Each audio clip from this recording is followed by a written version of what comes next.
जी भाई, imaginary friend साहब, sorry. जी मुफ्ती साहब कैसे हैं?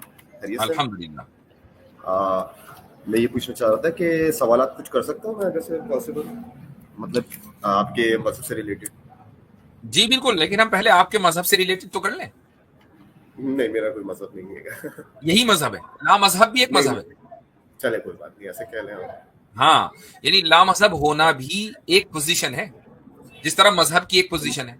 तो मैं ये कह रहा हूं कि आपने एक पोजीशन से को अच्छा छोड़कर सर, दूसरी पोजीशन क्यों इख्तियार की? एक बंदे के पास 10 लाख रुपए है, मेरे जी पास 10 लाख रुपए नहीं है, जी। तो उसकी पोजीशन रह जाएगी, मेरी क्या होगी?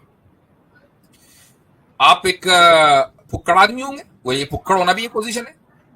कोई बात नहीं, ये मेरी पोजीशन है क्योंकि मैं है जब ना? पैदा हुआ मिसाल था के तब तौर मैं पर पैसे आपके लेकर पास पैदा दस नहीं लाख हुआ। रुपए हैं, मिसाल के तौर पर वही मिसाल ले मैं लीजिए। कह रहा हूँ मैं पैसे आपके लेकर पैदा पास, नहीं होता, यानी मैं फुक्कड़ पैदा हुआ सुनिए था सर। सुनिए सुनिए, आपके पास 10 लाख रुपए हैं।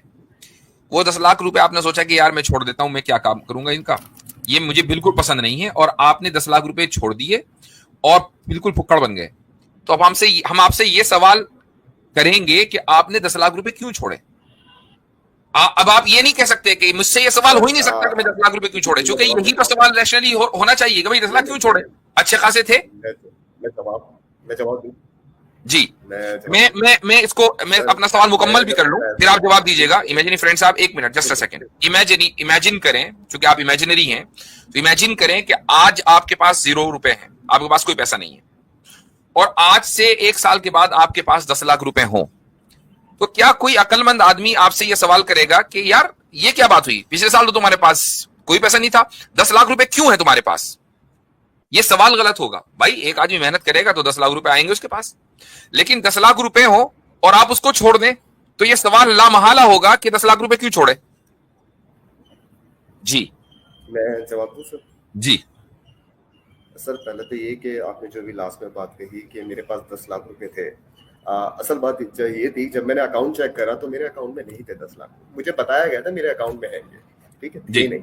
और जी। रही बात कि आप कह रहे हैं कि 10 लाख रुपए लेकर पैदा हुए, तो मैं ऐसा कुछ पैदा नहीं हुआ था 10 लाख रुपए। नहीं, ये मैंने नहीं कहा, ये आप ही की मिसाल को मैंने उलट किया भाई। तो मैंने इसलिए कुछ नहीं कहा 10 लाख रुपए थे कि नहीं थे, आपने नहीं खुद ही सर, कहा, आपने खुद ही कहा पहले कि आप दस यही लाख बात रुपए कर रहे थे, हैं, मैंने कोई छोड़ बात दिया, नहीं। तो उसको क्या कहेंगे? मैंने कहा वो भी एक पोजीशन है, और उस पोजीशन सर पर ही यही मैं पहले बता सवाल रहा हूँ होना कि जब मैं चाहिए कि पैदा 10 लाख रुपए हुआ था, क्यों छोड़े। अब ये एक अलग फिर बात है कि आपको आपने कहा गया कि फुक्कड़ 10 है, लाख तो मैंने रुपए कहा हर थे। बच्चा फुक्कड़ है। ये अलग बात है कि आपको कहा गया कि 10 लाख रुपए थे, वो आपको नहीं मिले, वो एक अलग इशू है। असल इशू तो ये है कि आपने दस सर लाख जिसके रुपए छोड़ दिए, जी जी जी, क्या क्यों छोड़े? खुद ही आपके कहने पर, आप जो आपकी मिसाल है भाई उसी को उलट किया हमने, उसमें कोई तहरीफ नहीं की, वही एग्जैक्ट जू के तू। जी। मेरा ख्याल है मुफ्ती साहब की स्ट्रीम प्रॉब्लम कर रही है। नहीं, स्ट्रीम प्रॉब्लम नहीं कर रही है, 10 लाख रुपए प्रॉब्लम कर रहे हैं अब ये। जी जी जी बोले। अच्छा जी सर, बोले बोले, अब सही आ रही है बिल्कुल अभी। मैं बिल्कुल जवाब आ दूं? रही है। सर 10 लाख रुपए जिसके पास नहीं है, आपने कहा फुक्कड़ है वो, ऐसी। तो जी, सर जो बच्चा पैदा होता है, सब बच्चे 10 लाख रुपए लेकर पैदा होते हैं? मुमकिन है, बिल्कुल मुमकिन है। मुमकिन है? जी। आप मुमकिन है कह रहे हैं, सब बच्चे 10 लाख रुपए लेकर पैदा होते हैं? नहीं, ये मैंने नहीं कहा, मैंने कहा कोई, आपने कहा क्या सर बच्चा पैदा होता है, यानी आप हर बच्चे के मैंने बारे में आपको ये ये कह रहे हैं कि कोई भी बच्चा 10 लाख रुपए लेकर पैदा नहीं होता। मैं कहता हूं 10 करोड़ भी लेकर पैदा हो सकता है। सर हर बच्चे का ही बोला है मैंने, हर बच्चा 10 लाख रुपए लेकर पैदा होता है। आपने आपने जी जी, अच्छा, कोई बच्चा पैदा होता है 10 लाख लेकर? मैंने कोई हो मैंने तो सकता आज है? तक नहीं देखा सर। आप बताएं मुझे, कोई बच्चा पैदा हो रहा है 10 लाख रुपए उसके साथ निकल लेंगे? ये आपसे किसने कह दिया कि 10 लाख रुपए होने का मतलब 10 लाख रुपए आपकी जेब में रखे हो? मिल्कियत मुराद होती है, प्रॉपर्टी आपकी, आप ओनर हैं 10 लाख रुपए के। इसकी हजारों दुनिया में एग्जाम्पल्स हैं कि बच्चा मालदार पैदा होता है, पैदा होने से पहले मालदार है। पैदा होने से पहले मालदार रहेगा भाई, साथ लेकर आ रहा है ना, मैं कैसे बता सकता हूँ? तो उसके माँ बाप का होता है ना, जो भी होता है वो आगे डाइवर्ट करते हैं। क्या यदि ऐसा मदर भी जो है मुमकिन आगे, नहीं है कि एक बच्चे का वालिद, उसकी बच्चा जब माँ के उसमें था, वूम में होने वाला था, बच्चे का वालिद मसलन मर गया और उसने विल लिख दी बच्चे के नाम सारी प्रॉपर्टी, बच्चा पैदा हुआ मिलियनर, ऐसा हो सकता है कि नहीं हो सकता? पैदा होने के बाद अमीर हो गया ना? पैदा होते ही वो अमीर हुआ ना? पैदा कैसे हुआ सर? पैदा तो वो गरीब ही हुआ ना, पैसे कुछ भी नहीं थे उसके पास, नहीं थे ना, फुक्कड़ था वो आपके आपको, सामने। मुझे हैरत की बात है जी कि जी आपको जी, इतनी सी बात समझ में नहीं आती कि पैसे होने का मतलब पैसे जेब में होना नहीं है, ओनरशिप मुराद है। बच्चा पैदा हुआ ही है owner, as an owner of the property. यानी मुझे वाकई फिर यकीन हो गया कि आप जैसे लोगों को मुर्तदी हो जाना चाहिए, क्योंकि आप लोगों को तो बेसिक समझ नहीं है हकीकतन। अच्छा सर, मैं तो सवाल करने आया था, आपने मुझसे अच्छा सवाल हजरत, किया। अगर इनका ही लॉजिक इस्तेमाल कर लिया जाए, अगर इनका ही लॉजिक इस्तेमाल कर लिया जाए तो आपके कोई वालिद साहब तो होंगे, जाहिर सी जी बात जी है। बिल्कुल, जी जी बिल्कुल। हर टाइम आपके हाथ में रहते हैं या आपके कंधे पे सवार रहते हैं? सर एक था इमेजिनरी फ्रेंड, वो था साथ में ये। जी जी जी। तो हाँ मेरे सर, भाई, जैसा सवाल कर मेरे रहे हैं भाई वैसे ही आप, जवाब मेरे देंगे। भाई यू डिजर्व जी जी जी। कि आप इस्लाम छोड़ दें, चूंकि मैंने तो अभी तक सवाल भी नहीं किया आपसे, कुछ भी नहीं किया, आप जवाब देने को भी तैयार नहीं हो रहे, आप मुझसे सवाल करे जा रहे हैं। चूंकि आप हमारा आप जो दावा तरीका करते है हैं, मेरे भाई, आपके पास मेरे भाई डिवाइस हमारा जो तरीका है ना वो ये कि हम जी, पहले किसी भी मुल्हिद से जो हमारे पास आता है मुर्तद, हाँ, हम उससे पूछते हैं कि भाई आपने इर्तिदाद क्यों छोड़ा, ताकि उसका आईक्यू लेवल का अंदाजा हो जाए, जो हमें कुछ कुछ हो रहा है, बल्कि बहुत कुछ हो रहा जी है। जी जी जी। और फिर हम उससे ये फैसला करते हैं कि भाई वाकई इसके पास जेन्युइन रीजन था या उसका ट्रीटमेंट हमें कुछ और होना चाहिए। जेन्युइन रीजन था तो हमारे पास अभी आपसे आने से पहले मिस्टर एक्स थे, कौन कौन थे, अबू शाकिर थे, उनके सवालों का हम जवाब दे ही रहे थे, कोई ऐसा तो है नहीं। क्राइटेरिया है कि जेन्युइन रीजन क्या होता है? वो हमें पता चल जाता है, इतनी देर में हमें अंदाजा हो गया, आधा अंदाजा हो गया, आधा भी थोड़ी देर में हो जाएगा। देर में आपको ये अंदाजा हुआ कि अभी आप थोड़ी सवाल देर के में, जवाब नहीं दे अभी सकते, थोड़ी आप देर में सवाल के जवाब। अंदाजा मजीद हो जाएगा जब आप मजीद अच्छा गुफ्तगू सर, तो करेंगे। सवाल करके चले जाओ, सवाल कर तो लेता हूँ, आप सही ठीक तो लगे आप तो, जवाब तो दे अच्छा, सकते हैं। अच्छा एक बात बताएं, क्या आप म्यूचुअल डायलॉग में यकीन नहीं रखते हैं? बिल्कुल रखता हूँ। रखते हैं ना? तो ठीक है, जब आप हमारे पास आए हैं, पहली मर्तबा आए हैं, मिस्टर एक्स को हम जानते हैं, अबू शाकिर को जानते हैं, साल साल से आ रहे हैं, ठीक है, आप पहली मर्तबा, मेरे नॉलेज में नहीं, आप इससे पहले आए हैं, नहीं पहली नहीं, मर्तबा आए, फर्स्ट टाइम ठीक आया। है।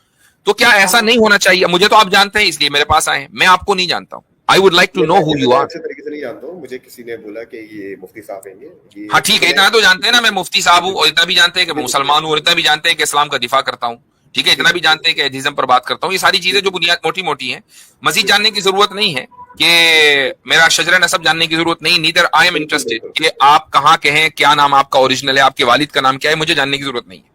हम आइडियोलॉजीज पे बात करते हैं, आप मेरी आइडियोलॉजी से पहले से वाकिफ है ना, I would like to know कि आपकी आइडियोलॉजी क्या है और क्यों है, ताकि मैं म्यूचुअल ग्राउंड के ऊपर, फेयर ग्राउंड के ऊपर आपसे गुफ्तगू कर सकूं। That's the point. ये मकसद नहीं है कि आपके सवालात से हमें कोई दिलचस्पी नहीं है, सवालात ही का जवाब देने के लिए बैठे हैं।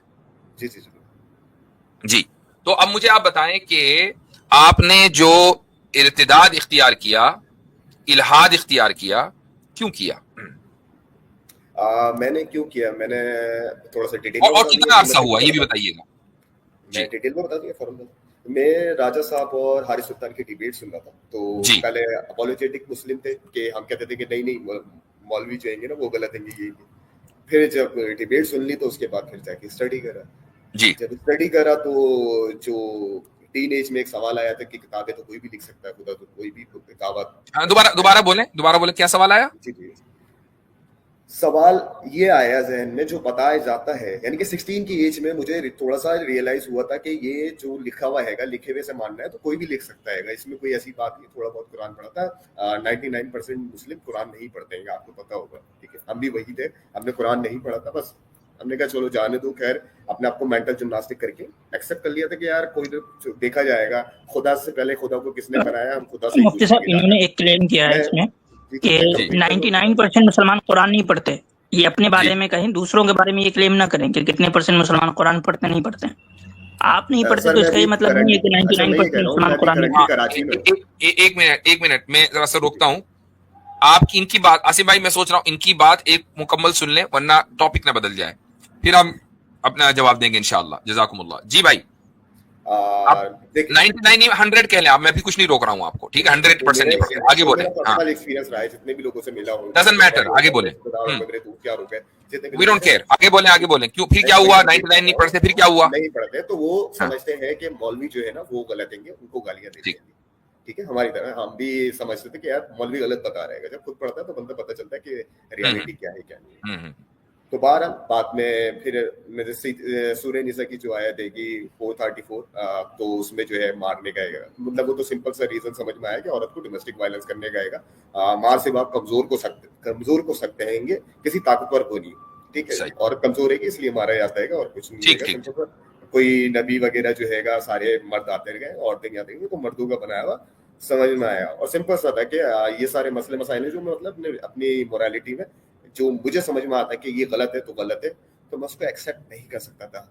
इस ठीक। बात पर ये हो गया था, मैंने कहा अगर से खुदा है तो पता चल जाएगा, खत्म हो गई बात। मैं जब तक नहीं मानूंगा जब तक ये नजर ना आए कि वाकई में कोई चीज है कि हाँ यार ये एविडेंस हैगा जो रियलिटी है इससे ये मेल खाता है, मैं एक्सेप्ट कर लूंगा, कोई मसला नहीं है। कोई भी कुछ दावा करे तो एविडेंस किस चीज का चाहिए था आपको? सर खुदा का, खुदा का एविडेंस। तो अब मसला मोरालिटी नहीं है, मसला खुदा का एविडेंस है। जी जी सर, मोरालिटी यानी मान लीजिए अगर वो खुदा जिसका एविडेंस आपको मिल जाए, वो मोरालिटी अगर खुदा, मैं बेहतर दे रहा हूँ, मैं एक थॉट प्रोसेस दे रहा हूँ ताकि मैं थोड़ा सा बेहतर समझ सकूं आपको। वो खुदा जिसका एविडेंस आपको चाहिए, मान लीजिए वो एविडेंस मिल गया, ठीक है, पक्का पक्का ठक्का एविडेंस, और वो खुदा कह रहा है कि अपनी बीवी को दिन रात इतना बजाना है कि वो याद रखे, अब मानेंगे? मैंने आपको बात कंप्लीट कर रहा था वही कि मेरी मोरालिटी अगर से उससे बेहतर रहेगी तो वो खुदा कैसे हो सकता है? नहीं, मैं ये कह रहा हूं एक एविडेंस मिल गया आपको, वो एविडेंस इतना डेफिनेटिव है कि आप उसका इनकार नहीं कर पा रहे, लेकिन वो खुदा कह रहा है दिन रात पिलाई करनी है, ठीक है, इतना बजाना है कि सूझ जाए, अब क्या करेंगे ऐसा? सर जो अभी मेरे अंदर जो यानी कि मुझे जो मोरालिटी है कि जो एग्जिस्ट करती है जिसको मैं एक्सेप्ट करता हूँ, अगर सच्चा खुदा भी होगा और हाँ। वो कहे कि औरत को मारना हैगा, हाँ। ठीक है, तो मैं उसको एक्सेप्ट नहीं करूंगा। हाँ, तो इसका मतलब ये हुआ कि फिर एविडेंस मसला नहीं है, मोरालिटी मसला है, क्योंकि वो खुदा हो नहीं सकता ना सर। नहीं ये कोई बात नहीं, ये आपने पहले से कैसे कर लिया, अभी तो एविडेंस मिला ही नहीं। मैंने थॉट प्रोसेस दिया आपको, ये तो मैंने आपको थॉट प्रोसेस दिया, थॉट प्रोसेस से ये पता चल गया कि मसला एविडेंस नहीं है, फिर मसला मोरालिटी है। सर मोरालिटी या तो आप कहें कि नहीं मसला एविडेंस है, मुझे एविडेंस नहीं मिला, तो फिर एविडेंस पे बात करते हैं, या फिर बात करेंगे मोरालिटी पे। आप दोनों चीजें मिक्स नहीं कर सकते। सर मोरालिटी पॉइंट बनाता, हर मुस्लिम का मोरालिटी पॉइंट बनता है एथियस्ट, यानी कि एथियस्ट तो नहीं होता है, एथियस्ट कहना गलत होता है, कंफ्यूजन में चले जाता है, लोग ठीक है, कहेंगे एथियस्ट हो गया, एथियस्ट में तो कंफ्यूज हो जाता है। तो बहरहाल आपका मसला एविडेंस है ही नहीं, आपका मसला है मोरालिटी। नहीं सर, लूप होल भी है, वही तो सवाल कर रहा था मैं आपसे। मैंने आपने खुद ही कह दिया ना कि अगर मुझे एविडेंस ऐसा मिल भी जाएगा तब भी मैं ऐसे खुदा को नहीं मानूंगा, तो द इश्यू इज मोरालिटी। ये तो आपने पहले ही, इसको बोलते हैं नतीजे पर पहुंच जाना बगैर किसी दलील के, ठीक है, ये फैलेसी है, एक लॉजिकल फैलेसी है, ये आपको पता होना चाहिए कि अभी बगैर किसी दलील के आप नतीजे पे कैसे पहुंच गए। एक थॉट प्रोसेस में आपने पहले कह दिया ऐसा हो ही नहीं सकता, भाई किस बुनियाद क्यों नहीं हो सकता? अगर खुदा आपको नजर आ जाए और वो खुदा ऐसा हो कि जो जिसकी जो मर्जी हो वो आपको किसी भी तरह का हुक्म दे सकता है, तो आप खुदा की मोरालिटी डिसाइड नहीं करेंगे, खुदा आपकी मोरालिटी डिसाइड करेगा। तो ये थॉट प्रोसेस में आप एक नतीजे पर पहुंचे, इसको लॉजिकल फैलेसी बोला जाता है, तो do not commit any logical fallacy. अब हम आ जाते हैं मोरालिटी के ऊपर, ठीक है जी हाँ। तो आपने ये कहा कि सूरह निसा की आयत ने आपको बॉदर किया कि भाई ये तो मर्दों का बनाया हुआ एक रिलीजन है और इसमें औरतों के ऊपर वायलेंस या डोमेस्टिक वायलेंस का की इसमें बात की गई है, ठीक है, ओके। अभी मेरी जो अबू शाकिर से मुख्तसर सी गुफ्तगू हो रही थी तो आपने सुनी होगी। मैंने गौर नहीं करी, गौर नहीं किया, चले ठीक है, अब गौर से सुनिएगा।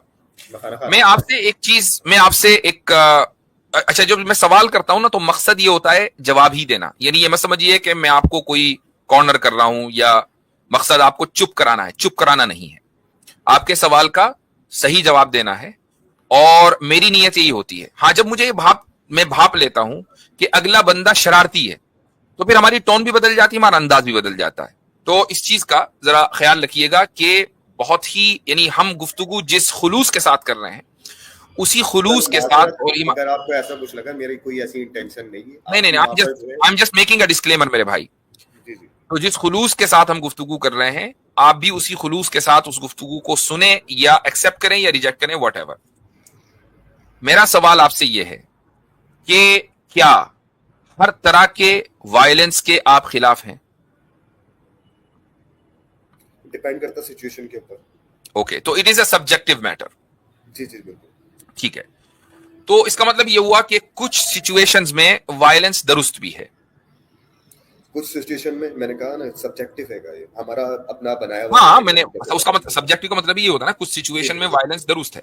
ओके, क्या कोई एक ऐसी सिचुएशन मुझे बता सकते हैं कि जिसमें वायलेंस दुरुस्त हो और वो क्यों दुरुस्त है?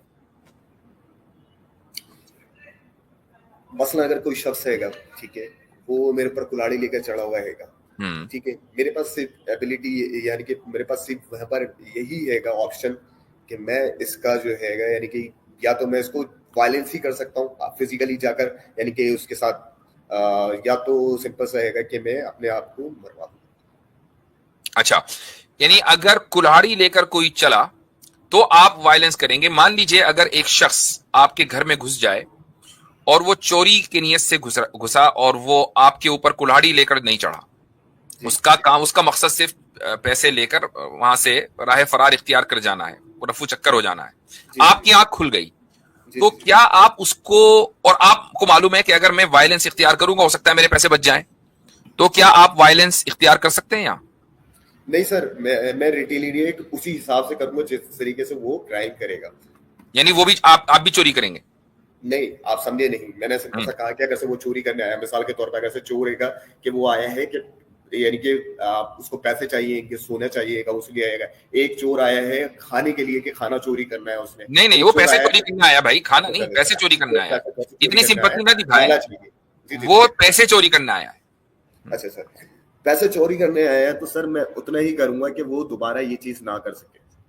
उसको बैठ के समझाएंगे, काउंसलिंग करेंगे, मेरे भाई ये चोरी क्यों करते हो, ऐसा करेंगे। यानी अगर वो लेके पैसे फरार हो रहा है, आपको कुछ नहीं करना है, उसकी काउंसलिंग शुरू कर देनी है। मैं रोकूंगा उसको, ठीक है, उसको रोकूंगा, ठीक है। रोकने के बाद जो तरीकेकार रहेगा कि पुलिस को कंप्लेन करने का, वो करूंगा।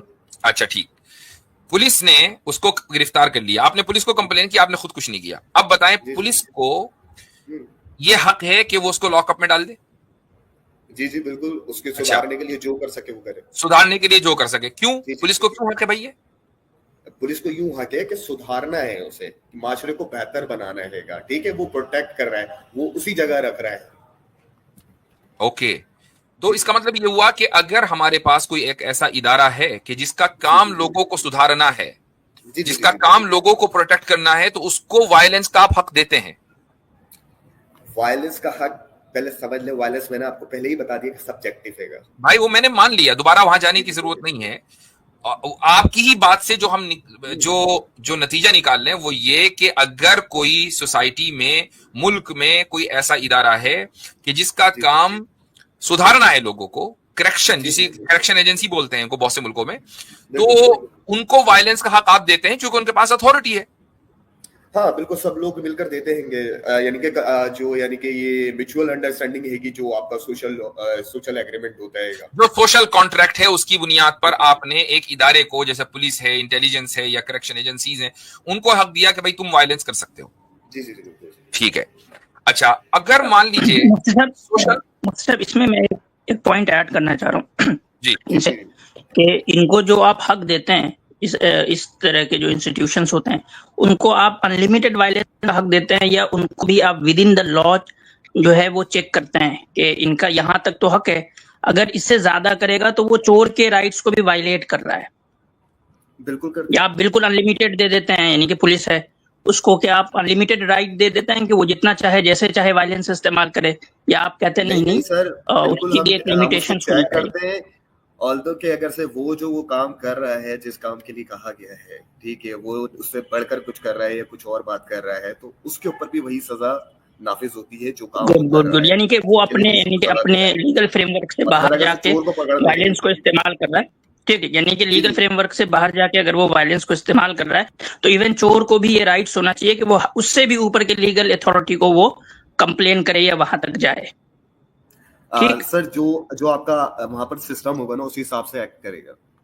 अगर बिल्कुल, मतलब मान लीजिए कि सही बात है जी, तो ये एस्टैब्लिश हो गया कि आपने ये मान लिया कि उसका भी with in the legal framework जो है वो एजेंसी काम करेगी, और वो एजेंसी अगर अपने लीगल राइट्स के बियॉन्ड जा रही है, तो जो नीचे की एजेंसी, यानी कि जो नीचे के लोग हैं जिनके करेक्शन, जो कि खुद गलती पे हैं और उनकी करेक्शन होनी है, उनको भी ये राइट्स है कि वो उससे ऊपर की एजेंसी को जो है वो फिर रीच आउट कर सकते हैं। ठीक है, सही हो गया मुफ्ती साहब जी।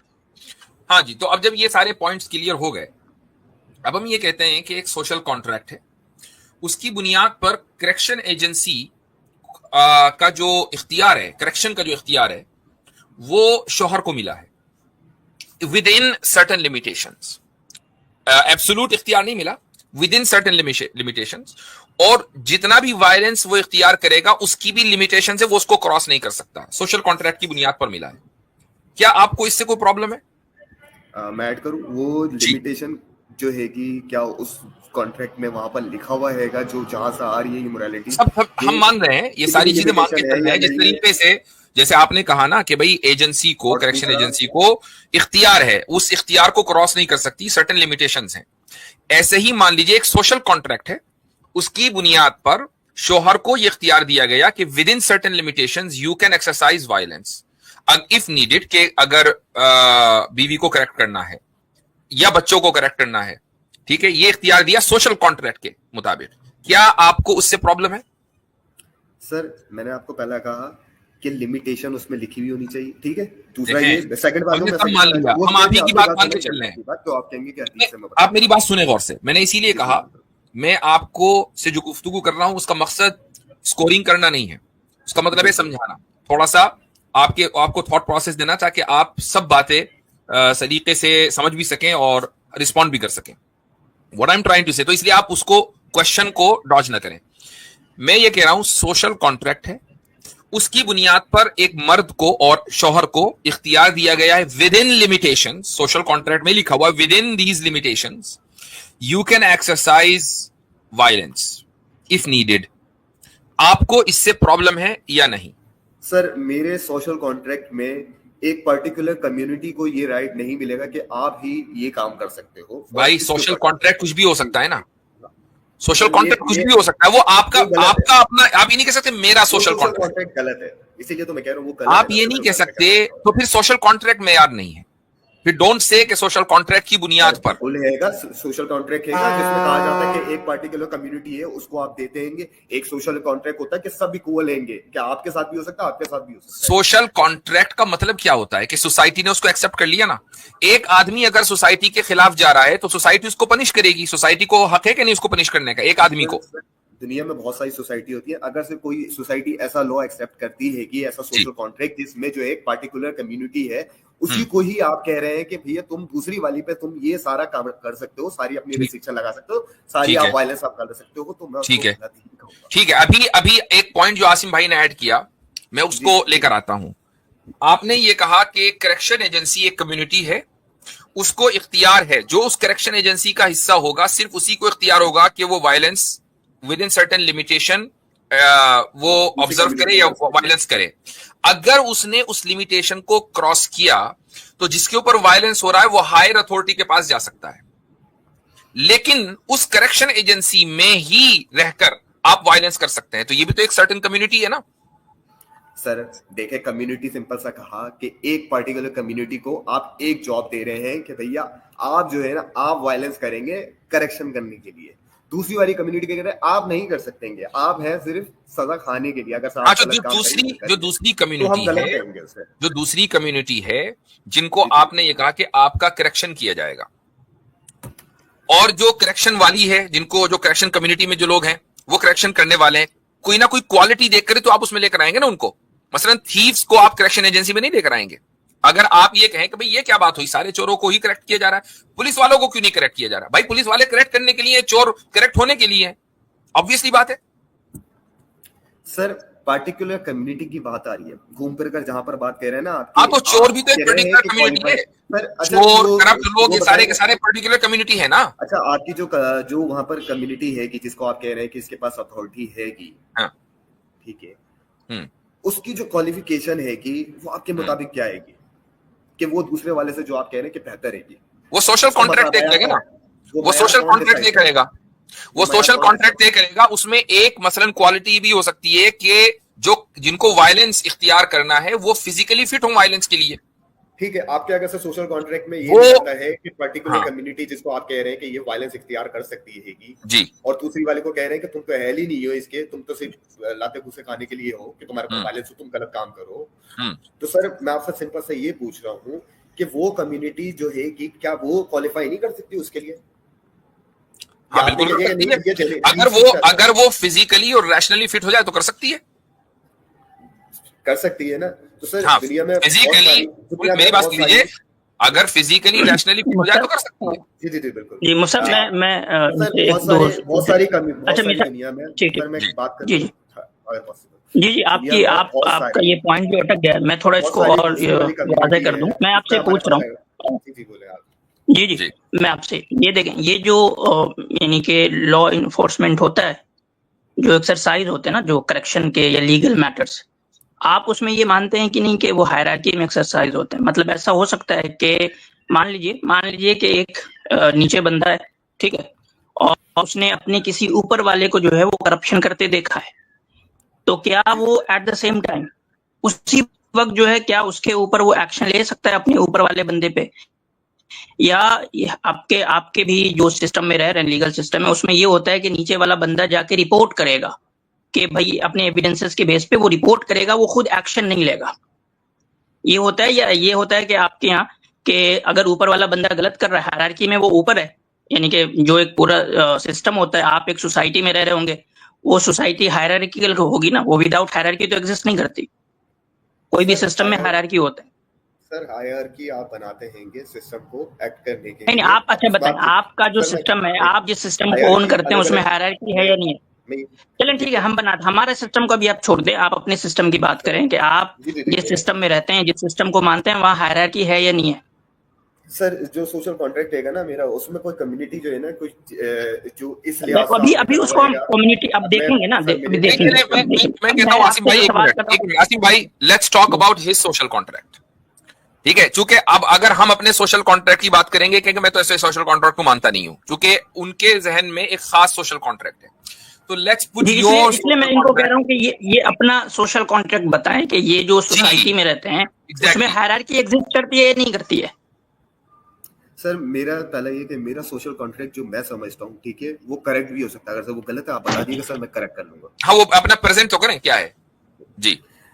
मेरी सोशल कॉन्ट्रैक्ट के मुताबिक जो मर्द है औरत है वो इक्वल है। किसी का भी फैसला इस बुनियाद पे नहीं है कि वो जानदार रहेगा जी, कि उसकी जान ज्यादा है तो वो उसके ऊपर जो है वायलेंस कर सकता है। अगर सो औरत क्वालिफाई करती है, अगर सर मर्द कोई गलत काम करता है तो औरत भी उसी तरीके से अप्लाई कर सकती है वही इम्प्लीमेंटेशन जो मर्द कर रहा है, क्योंकि इक्वालिटी है। अब रही बात कि आप कहें कि भैया वो जो है वो कमजोर है तो मर्द ही मार सकता है, तो सर माजरत ये मतलब चले आपका आगे। अब मैं आपसे दूसरा सवाल करता हूँ, ये आप जेंडर के बजाय ना, अब थोड़ा सा मैं आपको दूसरा एस्पेक्ट देता हूँ आपकी सोसाइटी का ही। आपके सोसाइटी में अथॉरिटी की हायरार्की है या सिर्फ जेंडर ही एग्जिस्ट करते हैं और कोई दूसरी एस्पेक्ट एग्जिस्ट ही नहीं करता? जेंडर के अलावा कोई दूसरा एस्पेक्ट है ही नहीं आपकी सोसाइटी में, सिर्फ जेंडर ही एग्जिस्ट करते हैं? सर मोरालिटी जो आप कह रहे हैं, मोरालिटी नहीं, मैं क्या आपसे लीगल फ्रेमवर्क में बात कर रहा हूँ। मैं आपसे पूछ रहा हूँ आपकी सोसाइटी के अंदर जो समझे अथॉरिटेटिव हायरार्की है, अथॉरिटी की हायरार्की है, वो एग्जिस्ट करती है या नहीं करती है? जी सर बिल्कुल करती है, वो हम में से ही आते हैं। करती है, गुड करती है। तो जो अथॉरिटी में जो हायरार्की में ऊपर है उसके पास ये राइट्स है या नहीं है कि वो अपने से नीचे वाले के ऊपर डायरेक्ट एक्शन ले सकता है? सर जो क्राइम करेगा नीचे वाले का मतलब नहीं है, वो ऊपर वाले के ऊपर भी एक्शन ले सकता है लीगल फ्रेमवर्क। हाँ, मैं अभी आ रहा हूँ, उस पर भी आ रहा हूँ। पहले आप इस बात को कंफर्म करें कि जो ऊपर वाला है हायरार्की में वो अपने से नीचे वाले को, मैं कह रहा हूँ मेरा ख्याल है आप अगर से जितने भी सिस्टम है दुनिया में, वहां पर लोअर रैंक का ऑफिसर भी अपने से अपर वाले की कंप्लेन कर सकता है। अगर कंप्लेन कर सकता है, that is the thing, complain कर सकता है। हम उस पॉइंट पे आएंगे, कंप्लेन वाले पॉइंट पे आएंगे, वो बात की बात है।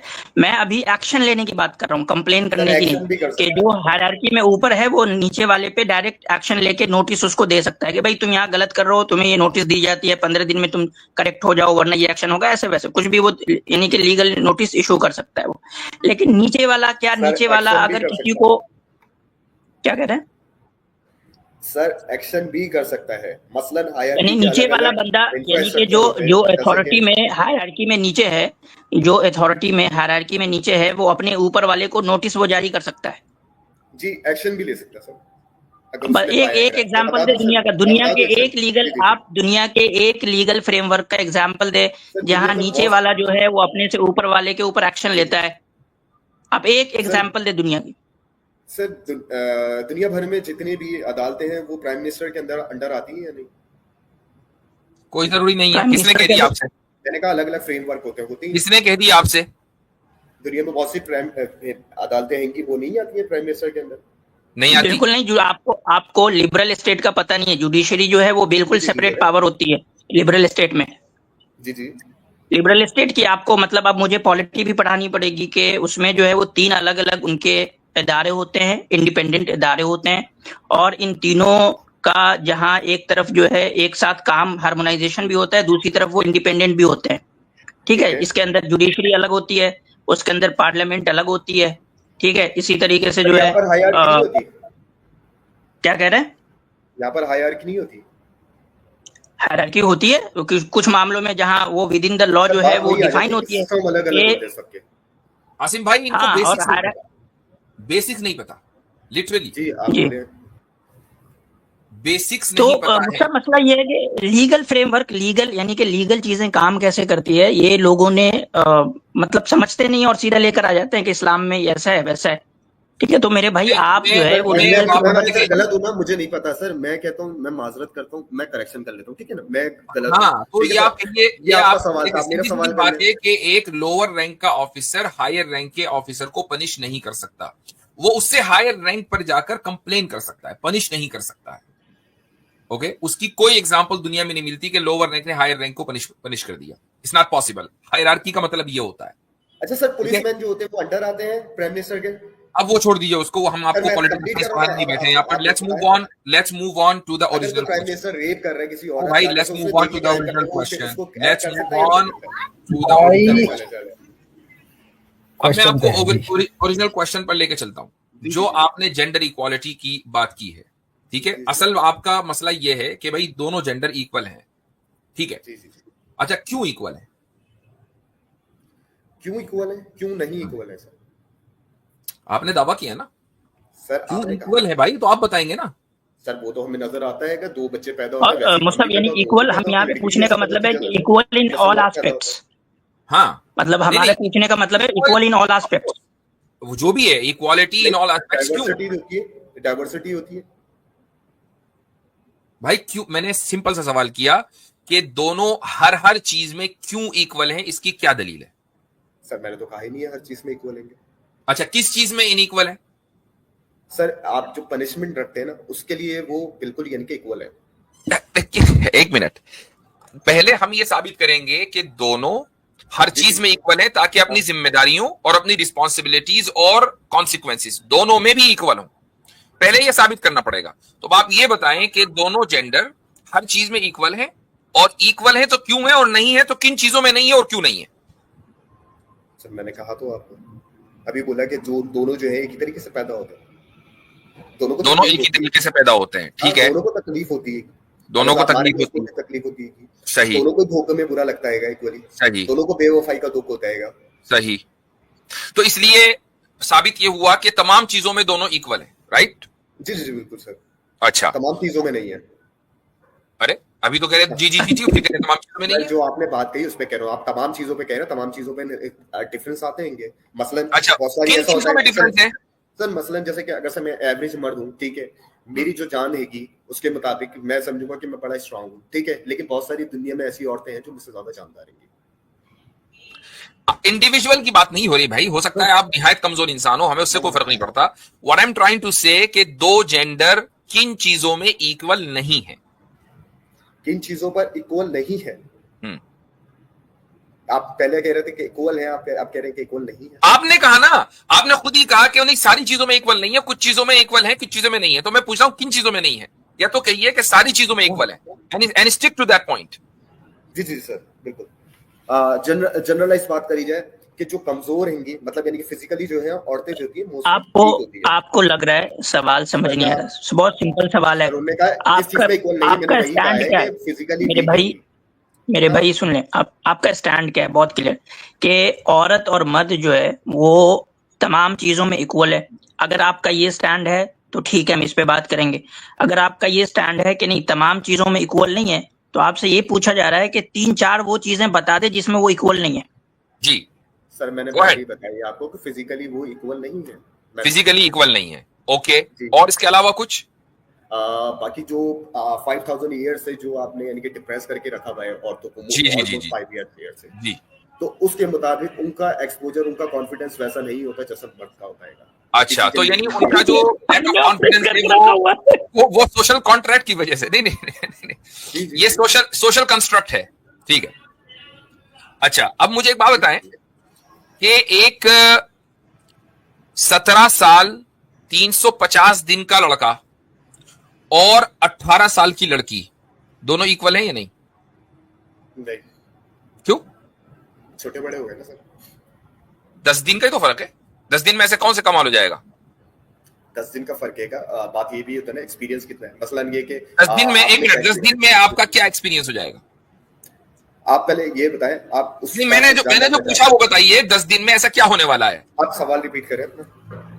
एक लड़की या लड़का 17 साल 350 दिन का है, ठीक है, और लड़की मसलन वो 18 साल की है। दोनों में फर्क है या नहीं है? और दोनों अगर इक्वल है तो क्यों है, नहीं है तो क्यों नहीं है? सर एज का फर्क है। नहीं, 10 दिन का फर्क है मेरे भाई। 10 दिन में क्या होगा? ऐसा क्या हो जाएगा 10 दिन में? 10 दिन का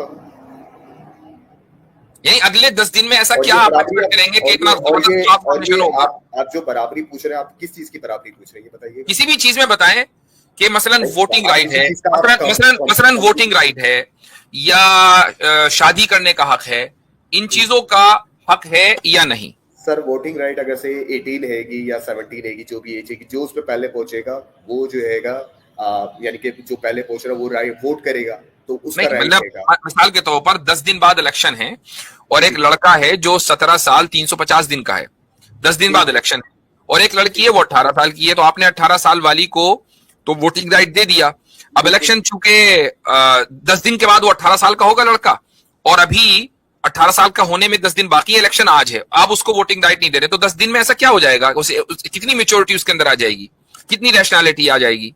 सर लोगों की लम्हों में मेच्योरिटी जो होती है आ जाती है, 1 घंटे में आ जाती है, 2 घंटे में भी आ जाती है, और लोगों की सालों में भी नहीं आती है, गलत ही है, ठीक है। लेकिन जो जनरलाइज बात है कि हम एक टाइम पीरियड रखते हैं, इस टाइम तक जो है मेच्योरिटी आ जाती है, एक क्राइटेरिया आपने खींच दिया होता है। अच्छा, तो वो बेहतर चलाने के लिए आप इसमें बहस कर सकते हैं कि भैया सिस्टम में आप चेक भी कर सकते हैं, उसका टेस्टिंग भी ले सकते हैं, वो भी कर सकते हैं, लेकिन शायद इंसान के पास इतनी अवेलेबिलिटी नहीं है अभी। तो इसका मतलब ये हुआ कि एक सोसाइटी ने सोशल कंस्ट्रक्ट ये हुआ, या सोशल कॉन्ट्रैक्ट ये हुआ कि 18 साल से एक दिन पहले भी एक बंदे को हम इमेच्योर मानेंगे, अगले दिन मेच्योर मानेंगे, सिस्टम चलाने के लिए। सर बिल्कुल, for whatever reason, system चलाने के लिए जो भी है, ये ऐसा जो सोशल कॉन्ट्रैक्ट है, सर अगर मैं नहीं समझता कि ऐसा सोशल कॉन्ट्रैक्ट रैशनल है। मैं तो कह रहा हूँ ऐसा नहीं हो सकता, मैं तो आपसे कह रहा हूँ सिंपल। तो ऐसा सोशल कॉन्ट्रैक्ट, अब आप देखें कि जिस सोशल कॉन्ट्रैक्ट को आप जेंडर की बुनियाद पर दुरुस्त करार दे रहे हैं, उसी सोशल कॉन्ट्रैक्ट में एक दिन के एज के डिफरेंस से इनइक्वालिटी कितनी जबरदस्त है कि आप वोट नहीं दे सकते। What happened to your equality? के मुताबिक नहीं कहूंगा मैं, तो What happened to your equality now? Sir बहस नहीं है, मैं तो सिंपल सा आकर से मेच्योरिटी की जो इंसान समझता है, जितनी रिसर्च है उस मुताबिक तो सिंपल सा अगर से किसी इंसान को आपको चेक करना हो कि भैया मेच्योर हुआ है या नहीं हुआ है, तो उसकी टेस्टिंग होनी चाहिए, ठीक है। टेस्टिंग किस सूरत में होना चाहिए, आप उसका कंप्यूटराइज टेस्ट कर सकते हैं, जिसमें आप क्वेश्चन अपने हिसाब से सेट कर सकते हैं, जो इंसान समझता है, लेकिन हम उसमें से भी कुछ ना कुछ प्रॉब्लम निकाल देंगे, उसको कहेंगे ये बेस्ट नहीं है, और हम उसको एक्सेप्ट कर लेंगे और करेक्ट कर लेंगे। Sir What I'm trying to say कि आप इस सोशल कॉन्ट्रैक्ट को, जो लिबरल सोशल कॉन्ट्रैक्ट है, उसको दुरुस्त करार दे रहे हैं, और उसमें इनइक्वालिटी अपनी उरूज पर है, महज एक दिन के फर्क। सर वो मजहबी कॉन्ट्रैक्ट से बेहतर है, तो बताया ना, एक दिन के फर्क से एक बंदा वोट नहीं दे सकता, एक दिन के फर्क से, ये कैसे बेहतर है? सर जनरली पीपल जो है ना, एक दिन के डिफरेंस से इतना माइंड नहीं करते चीजों को, जितना पिटने पे करते हैं कि भैया मेरे को मारा जाएगा क्योंकि सिर्फ मैं वीकर हूं इसलिए।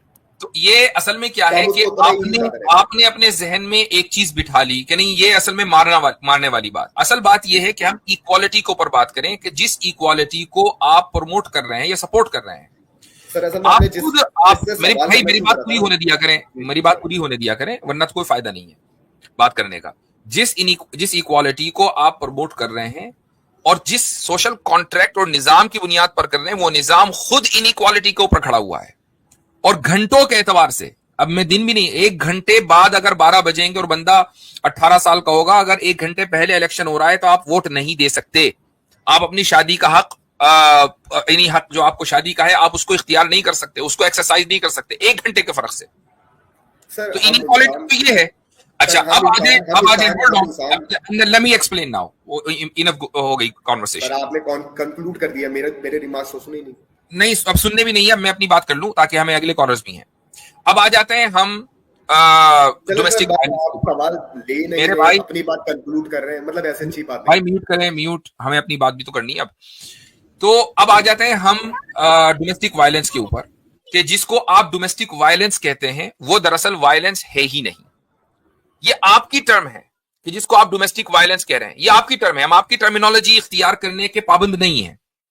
हम ये कह रहे हैं कि सोशल कॉन्ट्रैक्ट की बुनियाद पर हस्बैंड को उसकी फिजिकल और उसकी साइकोलॉजिकली जो उसकी एबिलिटीज है, फिजिकल एबिलिटीज और साइकोलॉजिकल एबिलिटीज की बुनियाद पर एक शोहर को ये राइट दिया सोशल कॉन्ट्रैक्ट को सामने रखते हुए कि उसको करेक्शन का हक है, और उस करेक्शन के लिए इन सर्टेन सिनेरियोज, मैंने अभी अबू शाकिर से गुफ्तगू करते हुए कहा कि एक्स्ट्रा मैरिटल अफेयर्स की सिचुएशन में उसको यह हक है कि बजाय इसके कि वो पुलिस में, बजाय इसके कि वो अदालत में केस को रिपोर्ट करे, अगर वो अपनी फैमिली के सतह पर स्टेज बाय स्टेज चलते हुए अपनी फैमिली को बचा ले और वायलेंस का जो लाइटेस्ट मोड है उसको इख्तियार करे, तो इसमें कोई हरज नहीं है।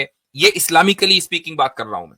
जाहिर है कि अगर लिबरल लॉ में मसलन आप किसी ऐसे मुल्क में रहते हैं कि जहां पर ये करना भी उसमें आता है, बैटरी जिसको बोलते हैं या इसको वायलेंस कहते हैं, अगर ये करना भी वायलेंस में आता है तो फिर शौहर को ये हक नहीं होगा कि वो अपनी बीवी को इस तरह भी करे, ये भी फिर जायज नहीं होगा।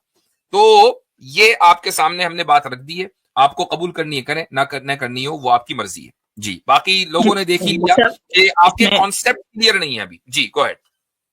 जी, इसमें एक पॉइंट ये है कि हमें थोड़ा समझना होगा कि जो स्टेट नेचर है ना, इस्लामी जो सोसाइटी है, स्टेट है, उसका नेचर क्या है, और लिबरल जो स्टेट है, सोसाइटी है, उसका नेचर क्या है।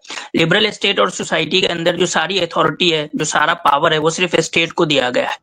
ठीक है, इस्लाम जो है वो पावर डिस्ट्रीब्यूशन में यकीन रखता है, तो इसलिए देखेंगे कि इस्लामिक सोसाइटी, इस्लामिक स्टेट जो है वो पावर को कई सतह पे, अथॉरिटी को कई सतह पे डिस्ट्रीब्यूट कर देता है और पावर को बांट देता है ताकि वो स्मूथली रन करे, और सारा बर्डन जो है वो या सारा पावर जो है वो स्टेट के पास इस तरह से एक्यूमुलेट नहीं हो जाए कि जो इंडिविजुअल्स है उसको स्टेट जैसे चाहे उस तरीके से जो है वो उसका इनके एक्सप्लॉइटेशन कर ले। तो इस वजह से अभी देखेंगे लिबरल स्टेट के अंदर जो इंडिविजुअल है उनका एक्सप्लॉइटेशन बहुत ईजी है बनिस्बत एक इस्लामी सोसाइटी या इस्लामिक स्टेट के, कि वहां पावर को डिस्ट्रीब्यूट किया जाता है और स्टेट ये करती है कि भाई आप अपनी निचली सतहों पे जो है वो चीजों को हल करें, और वहां से जो है खास करके फैमिली को, यानी कि खानदान को बहुत मजबूत किया जाता है इस्लामिक सिस्टम में, और लिबरल सिस्टम में तो खानदान वानदान को चाहिए। असल बात यही है कि लिबरल सोशल कॉन्ट्रैक्ट में फैमिली आखिर में आती है, फैमिली का कोई वजूद नहीं है, वो आपकी पर्सनल चॉइस है, आप होना चाहे रहे फैमिली में, नहीं कोई बात नहीं। इस्लाम में फैमिली को प्रायोरिटाइज किया गया और फैमिली को बचाने के जितने तरीके हैं पॉसिबल उनको लीगलाइज भी किया गया और उनको एक्टिव भी बनाया गया। उनमें एक तरीका यह भी है कि हायरार्की फैमिली में रखी गई है। लिबरल स्टेट में चूंकि स्टेट में हायरार्की है तो अब फैमिली में हायरार्की नहीं रखी गई, तो ये दो अलग अलग वर्ल्ड व्यू हैं। अब हमारे इमेजिनरी भाई क्या करते हैं, वो एक वर्ल्ड व्यू को कहते हैं कि यार ये अच्छा लग रहा है, क्यों? क्योंकि परवरिश उसी वर्ल्ड व्यू में हुई है, और दूसरे वर्ल्ड व्यू के ऊपर आकर क्रिटिसाइज करते हैं। तो ये फेयर ग्राउंड नहीं है कि जी इस्लाम में डोमेस्टिक वायलेंस है। आप ये देखें कि आप किस वर्ल्ड व्यू से बात कर रहे हैं, comparison world view to world view होगा, ना कि केस टू केस। जी हाँ, चलें आगे।